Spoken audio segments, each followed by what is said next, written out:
Kami bersyukur punya Allah Bapa seperti Engkau Yesus. Untuk itu kami boleh tenang sebab Tuhan Yesus adalah Allah kami. Kalau hari ini kami boleh berkumpul bersatu hati memuji memuliakan nama Tuhan, biarlah kiranya juga Tuhan urapi setiap kami, tutup bungkus kami balut dengan kuat kuasa Tuhan. Segala roh pengacau pembuluh darah yang merusak fokus kami dalam mendengarkan kebenaran firman pada pagi hari ini, kami bersatu hati, kami patahkan, tolak, hancurkan dalam nama Tuhan Yesus. Bila kiranya sinar kemuliaan Tuhan yang saja tampak pada pagi hari ini. Dalam nama Tuhan Yesus, kami sudah berdoa dan mengucap syukur. Haleluya. Amin. Silakan dulu saudara. Shalom. Shalom. Kurang semangat. Shalom. Shalom. Untuk mahasiswa. Shalom. Shalom. Ya. Saudara, kali ini kita akan membahas satu tema unity. Ya. Unity. Tema ini saya renungkan beberapa 3 minggu sebelumnya setelah saya dikasih berita untuk menyampaikan kebenaran firman Tuhan. Saya renungkan tema ini sendiri dan saya mengambil unity untuk kita semua. Next. Mari kita buka Alkitab kita dalam Mazmur 133 ayat yang pertama sampai ayatnya yang ketiga.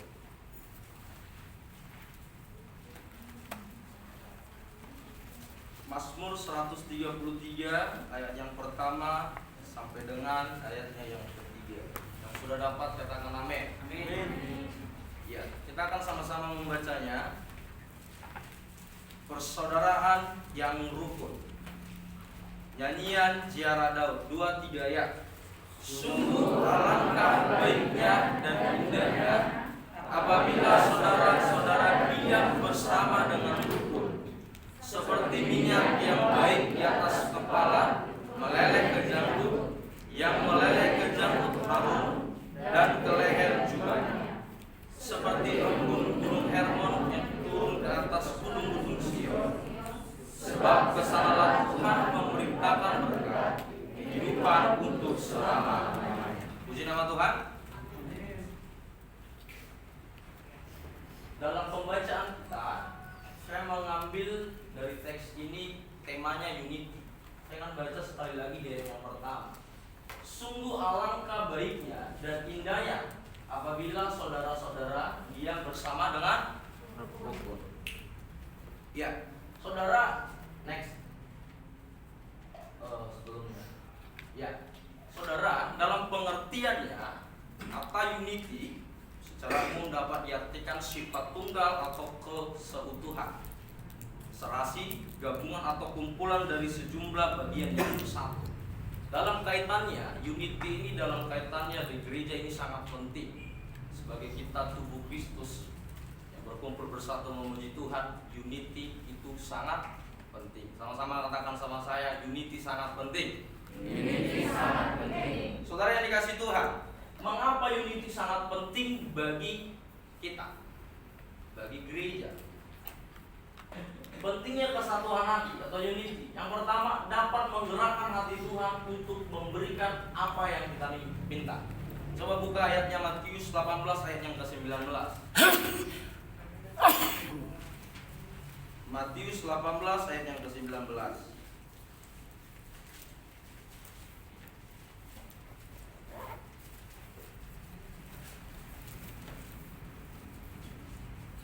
Tidak bisa ditampilkan.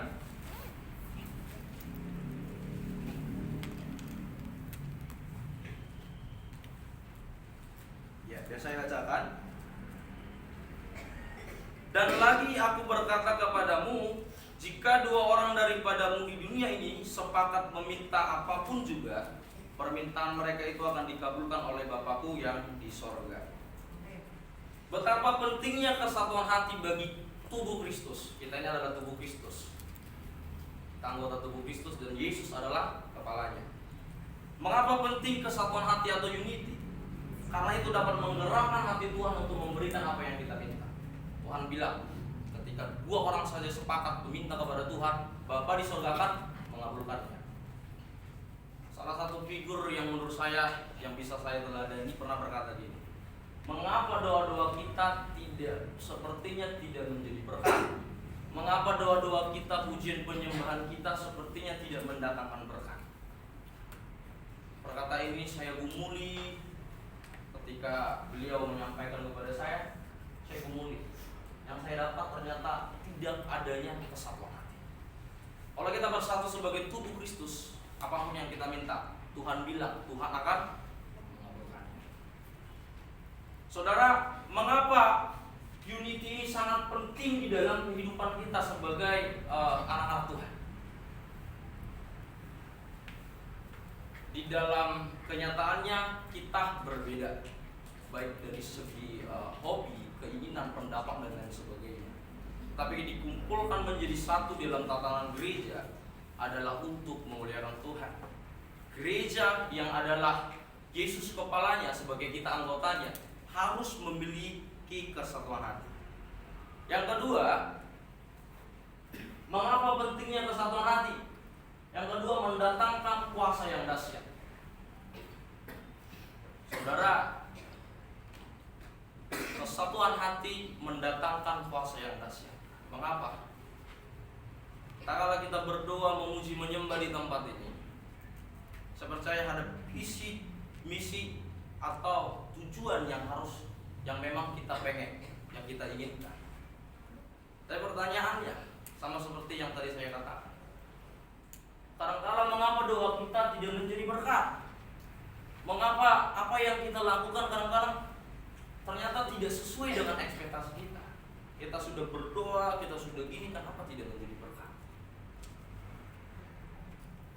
Saya mendalami saudara, ternyata yang saya dapati kita tidak unity. Gereja,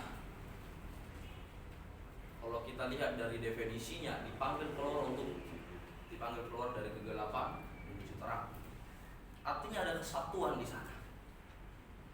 Dalam konteks kita pada saat ini sebagai anak-anak Tuhan di tempat ini, jika kita memiliki kesatuan hati untuk memuji Tuhan dengan satu tujuan untuk mempermuliakan Tuhan, saya percaya Tuhan akan memberikan kuasanya dan memberikan segala apa yang kita minta. Katakan amin. Amin. Next. Bagaimana caranya supaya kita dapat bersatu? Saudara, di dalam konteks kehidupan kita bersama, kita memiliki banyak perbedaan. Kita tidak bisa pungkiri perbedaan itu banyak sekali, baik dari hobi yang satu, pendapat yang satu, keinginan yang satu, visi dan misi yang satu sama lain. Kita memiliki tanda kutip perbedaan. Saudara, ketika kita memiliki perbedaan, cara supaya kita bersatu tidak melihat perbedaan. Supaya kita memiliki kesatuan hati di dalam mewujudkan tujuan, keinginan kita. Yang pertama, tidak melihat perbedaan. Perbedaan ini bisa saya katakan jenjang karir atau tingkat pendidikan yang tinggi atau dan lain sebagainya. Tetapi untuk mewujudkan apa yang kita inginkan dari tujuan yang ada, yang pertama tidak melihat perbedaan. Mengapa tidak melihat perbedaan? Karena di mata Tuhan kita sama. Katakan amin. Orang yang berjalan di dalam Tuhan adalah orang yang rendah hati. Orang yang berjalan di dalam Tuhan adalah orang yang tidak melihat kekurangan orang lain, tetapi melihat hal positif dari orang lain untuk mewujudkan kemuliaan nama Tuhan. Jadi ketika kita ingin bersatu hati, buang yang namanya melihat perbedaan. Kita harus lepaskan itu. Di dalam Tuhan tidak ada perbedaan, tidak ada perbedaan, satu sama lainnya sama. Tidak ada yang lebih hebat, tidak ada yang lebih benar, tidak ada yang lebih pintar. Kata kita semua sama di mata Tuhan. Tujuannya cuma satu. Orang benar di mata manusia belum tentu benar di mata Tuhan. Orang benar itu bisa saja tuntutan sosial. baik itu belum tentu berkenan. Benar ada dua kategori. Pertama, tuntutan sosial dan tuntutan iman. Tuntutan sosial, supaya saya dikasihi orang, supaya saya digemari orang, supaya saya dihormati orang. Ini tuntutan sosial sebagai kita orang baik. Ini etika. Tetapi orang benar belum tentu berkenan di hadapan Tuhan. Saudara yang dikasih Tuhan, dari perbedaan-perbedaan kita, Tuhan katakan kita harus satu. Dari perbedaan kita, Tuhan inginkan kita bersatu, supaya pencapaian yang kita dapatkan jalannya baik. Kadang-kala kalau kita melihat suatu perbedaan ini, kalau kita melihat perbedaan yang lain, mengerjakan segala sesuatu bukan berlandaskan Tuhan, bukan berlandaskan untuk Tuhan. Yang saya katakan adalah tuntutan moral, tuntutan sosial. Makanya dalam bekerja pun sepertinya kita hanya bekerja untuk orang, tetapi bukan untuk Tuhan. Saudara yang dikasih Tuhan, yang kedua, bagaimana caranya supaya kita dapat bersatu atau unity? Melihat kesamaan yang ada.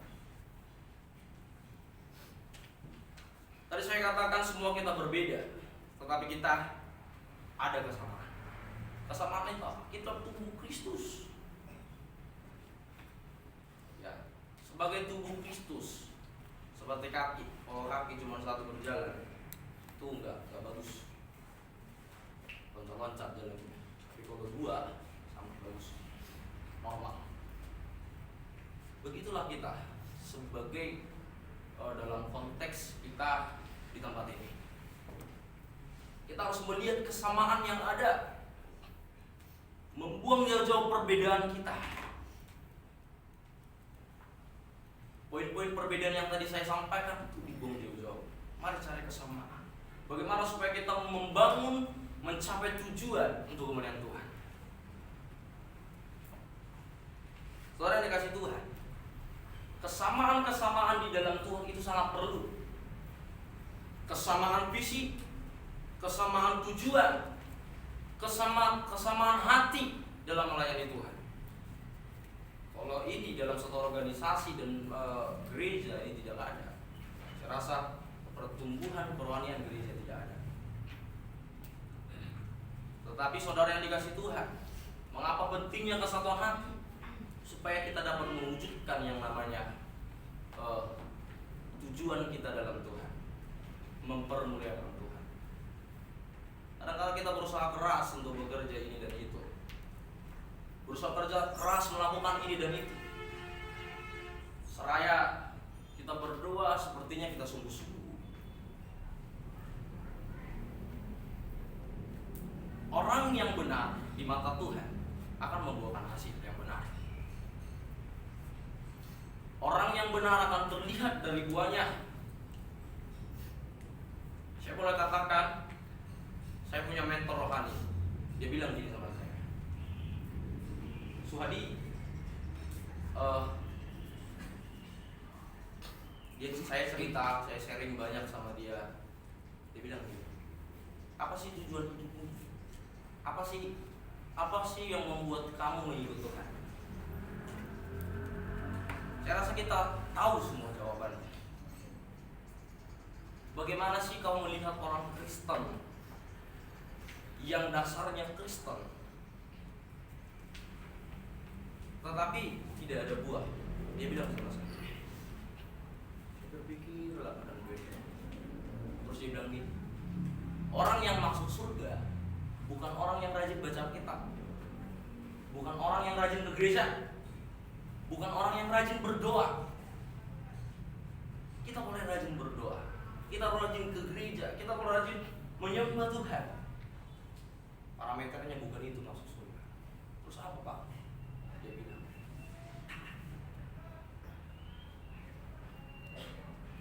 kita bisa saja hidup bergelimang dengan kerohanian kita.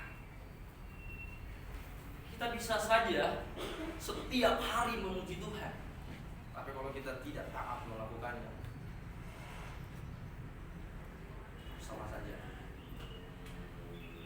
Ini tidak mudah, sangat tidak mudah. Orang yang dikasih Tuhan, kalau kita belajar kesatuan hati atau unity ini, betapa pentingnya di dalam pelayanan, di dalam tatanan organisasi, dan dimanapun kita berada. Kita berbaur dari masyarakat luas, kalau kita tidak bisa berbaur dan satu hati juga salah. Kita ke gereja yang terdenominasi juga salah. Sangat penting unity. Kalau kita satu hati mencapai tujuan kita yang sudah ditetapkan, saya percaya Tuhan bilang, 2 orang sepakat saja meminta kepada Tuhan, Tuhan akan mengabulkan. Mari kita bangun kesatuan hati di antara kita. Next. Mari kita bangun kesatuan hati di antara kita. Di antara orang-orang percaya, jangan mau kita diperalat iblis. Mari satu hati. Hilangkan segala perbedaan yang ada. Mari rendah hati. Mari untuk mengakui segala perbedaan itu, menyamakan perbedaan itu, supaya kita satu visi dulu. Supaya apa yang kita doakan, apa yang kita puji dan nyanyikan, itu menjadi berkat. Bukan serasa sekedar rutinitas doang. Saudara yang dikasih Tuhan, iblis suka memperalat kita supaya kita tidak satu hati, supaya kita terpecah belah, supaya kita saling tabrakan, supaya kita saling cekcok. Iblis suka banget. Tapi kalau kita di dalam Tuhan, saya percaya kesatuan itu ada. Amin. Jadi saudara yang dikasih Tuhan, baik kita sebagai mahasiswa, baik sebagai dosen, baik sebagai karyawan, mari miliki satu hati. Mari unity dalam bekerja, unity dalam belajar, unity dalam melayani Tuhan. Ini sangat penting.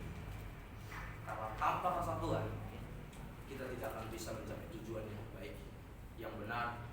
Tujuan itu tidak akan sampai tanpa kita unity. Karena kita kerja, kita tidak suka dengan yang lain. Ada cara saja kita memiliki perbedaan itu. Ada cara saja untuk iblis untuk merusak kita. Tapi mari merendahkan diri, mari miliki hati, mari miliki unity, baik sebagai kita dosen kah, karyawan kah, bagi sebagai mahasiswa kah. Unity itu sangat penting di dalam Tuhan. Next, mari kita sama-sama membaca Efesus 2 ayat 19. 2, 3 ya. Demikianlah kamu menjadi orang asing dan pendatang, melainkan kaum saudara dari orang-orang kudus dan anggota-anggota keluarga. Kita semua anggota, saya percaya, amin. Amin. Kita semua anggota keluarga. Jadi hilangkan perbedaan, miliki kesamaan di dalam Tuhan, supaya kita mencapai tujuan. Amin. Tuhan Yesus memberkati. Kita berdoa. Terima kasih Tuhan Yesus, Tuhan telah mengingatkan kami betapa pentingnya kesatuan hati bagi kami anak-anak Tuhan. Ajar kami untuk melakukannya, bulatkan dan tekadkan hati kami untuk tetap takut akan nama Tuhan. Berilah Tuhan hati yang rendah hati, perbarui hati, pikiran dan perasaan kami. Dalam nama Tuhan Yesus kami bersyukur dan berdoa. Haleluya. Amin. Shalom.